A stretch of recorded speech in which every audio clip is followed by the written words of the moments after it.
Everyone, welcome back to another video. Today is a first impressions video of Exaltatum. This is a London-based perfumery, niche brand, and the perfumer Eglia actually reached out to me in an email and said she was a subscriber of the channel and would she be able to send me some samples to review. So of course I said sure, I'd love to check them out. Expecting, just some little sample sprays. She was super kind and actually sent me miniature bottles. So I've got 15ml travel sprays on top of 2ml sample sprays. So I'm going to give the sample sprays away and I'll test them from the bottles. The perfumer is called Eglia and she was trained at the Grasse Institute of Perfumery in France and prefers kind of more retro fragrances, more classic French style of perfumery. So it'll be interesting to check these out. The presentation is quite beautiful. I know she takes a lot of pride in all the aspects of her design and presentation. It's very important to her, which I appreciate. She does a really good job in presentation. The first 3 fragrances in the collection so far are Pergola, Osmanthus Noble and Ruby Wood. And we're going to do first impressions. I'll put these just directly on skin, one on each hand and one on my wrist. And yeah, we'll get into how they smell. So you can see the presentation is lovely with the metal plate there. Her logo kind of embossed in there. This one, straight from the nozzle, I can smell it is very green from the nozzle. So I've got the little card here with all the notes on, so we'll spray it on my hand. Wow, whew, strong in the air, even from that first spray. It's got some power to it. So the note list reads: top notes of bergamot, petitgrain, green notes, grass and ginger with heart notes of narcissus, tuberose, jasmine, violet leaf, Martha, lily of the valley, English ivy, ylang ylang, galbanum, hyacinth and resida. Base notes of hay absolute, clary sage, patchouli, vetiver, styrax, beeswax and tree moss. I smell something that I'm reminded of. There's an ivy note created by Feminique, and ivy is listed on the note list, and it reminds me of the ivy notes from Feminique. I'm also not quite sure if there's 6,3-hexanol. It would be a very small amount if she's used it, but the overall impression is big, heady, green, and you get the texture of leaves. So it reminds me of green leaves on the tree. It's very leafy, it's very green at the dominant notes, with an underlining floral nuance already in the opening. I'm getting tiny hints of nuances of tuberose and narcissus and kind of different florals, petitgrain.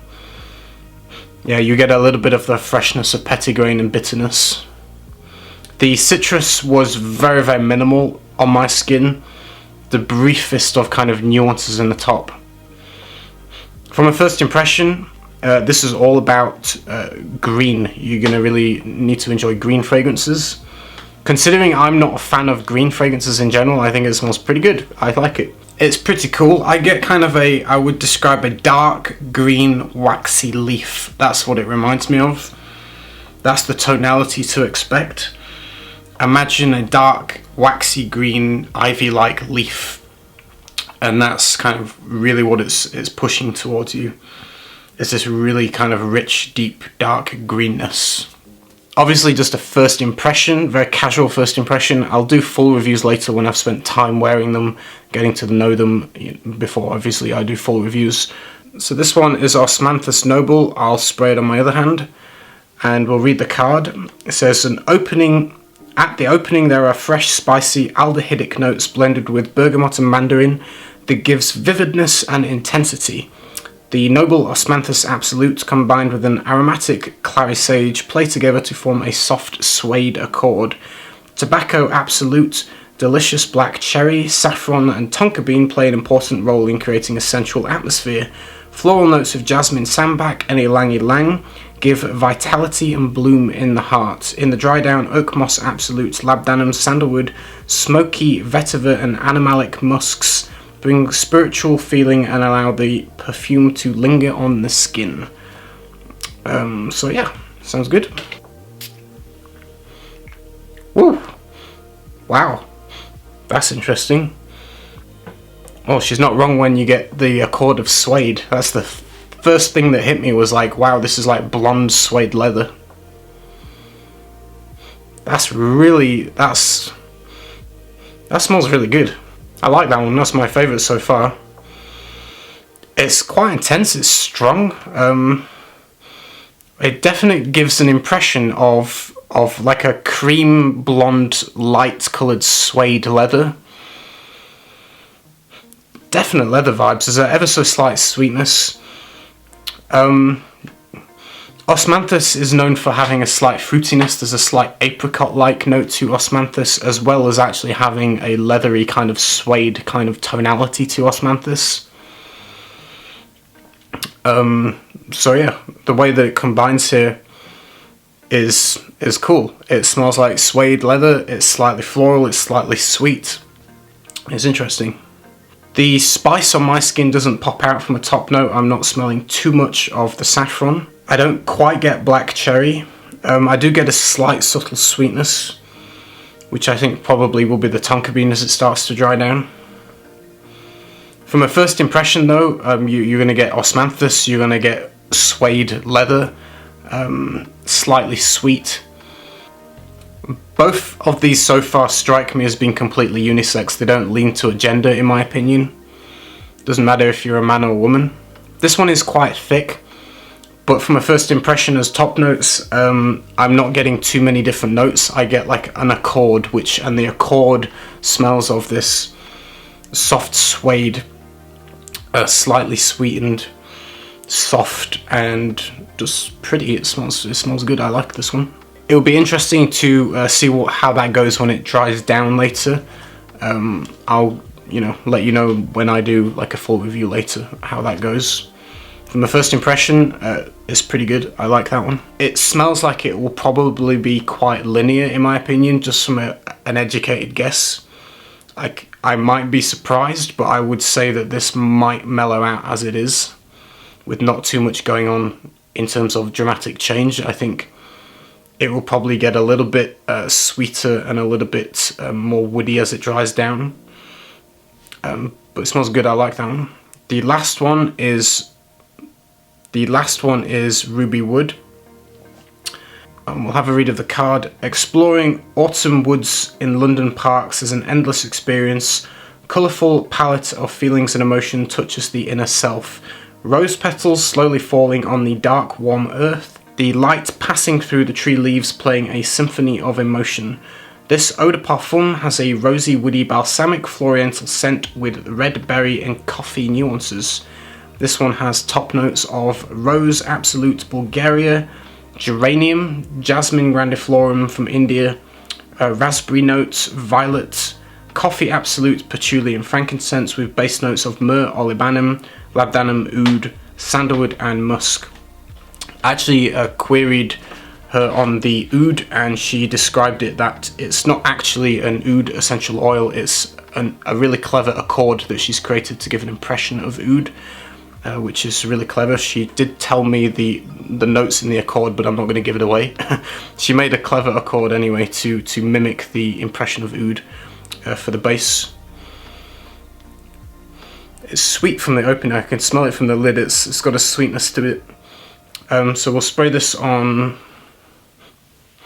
We'll spray it on this wrist here.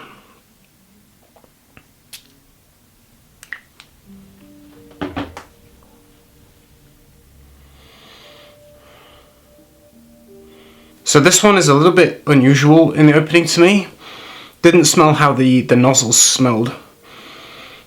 When I smelled the nozzle, I thought I was smelling a little bit of ethyl maltol, and it reminded me of Oud Satin Mood by MFK. When I spray it on my hand just then, I don't really get that at all. I get something slightly soapy, which is throwing me off a little bit. I'm not sure where that's coming from.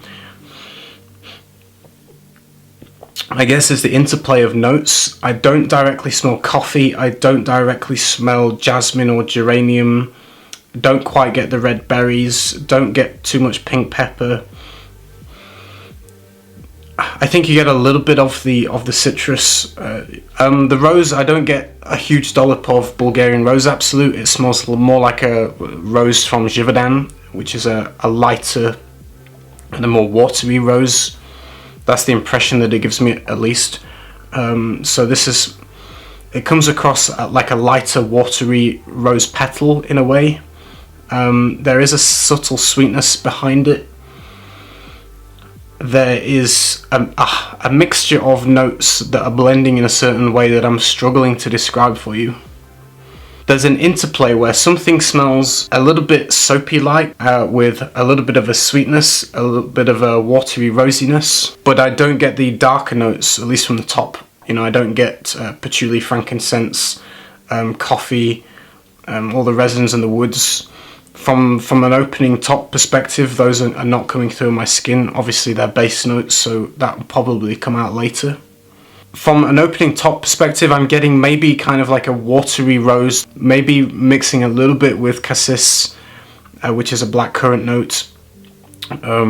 Depending on the variety that she chose to use, can also have a watery kind of effect. There is a subtle sweetness in the background, ever so slightly jammy-like fruity sweetness behind this kind of watery translucent rose, which is an interesting juxtaposition. I don't directly smell the oud accord. Like I said, there's no natural real oud in this, but there is a really clever accord to mimic oud. I don't quite get that fully. I suppose it'll probably come more in the dry down, but on the top opening first impressions, don't directly get a strong oudy like vibe or a woody vibe. It's more about this kind of watery, light, bright rose, hints of sweetness, hints of fruitiness, hints of a slight soapiness. It smells very pleasant. I think it smells good. I would say if you like rose, more of a fresh, lighter rose, but with hints of sweetness, then you might like that one. Obviously wait till my full reviews. This is just casual first impression. But overall, I'll run back through them again. Going back to the first one, Pergola, I'm still getting that kind of ivy-like note. I get more of the kind of green ivy thing.